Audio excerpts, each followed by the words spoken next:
Hi అండి, నేను మీ Mamata. Welcome to Mamata home kitchen. మీరు డైట్లో ఉన్నారా? డైలీ నైట్ చపాతీ తింటున్నారా?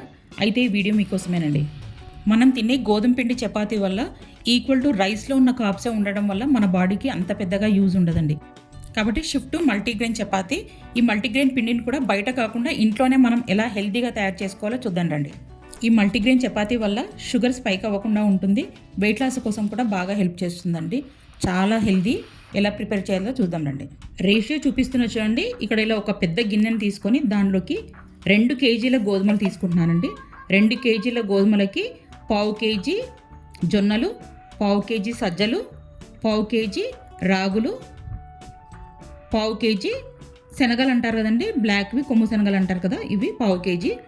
జస్ట్ ఒక పిడికెడు సోయాబీన్స్ తీసుకుంటున్నానండి. సోయాబీన్స్ మీకు పడితే తీసుకోండి, లేకపోతే లేదు. అందుకే సోయాబీన్స్ పడదండి, అలాంటి వాళ్ళు బెటర్ టు అవాయిడ్.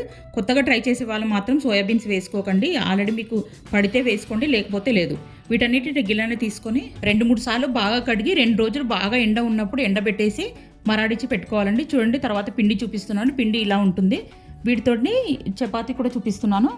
నేను ఇక్కడ పిండి కలపడం, చపాతీ చేయడం ఇవన్నీ చేయించట్లేదండి, ఎందుకంటే ఇది మామూలుగా మనం గోధుమ పిండి చపాతీ చేసుకున్నట్టే చాలా ఈజీగా వస్తుంది. చూడండి ఎంత పొరలుగా ఎంత బాగా వచ్చిందో. టేస్ట్ కూడా చాలా బాగుంటుందండి. పిల్లల నుంచి పెద్దవారి వరకు అందరికీ చాలా అంటే చాలా హెల్దీ.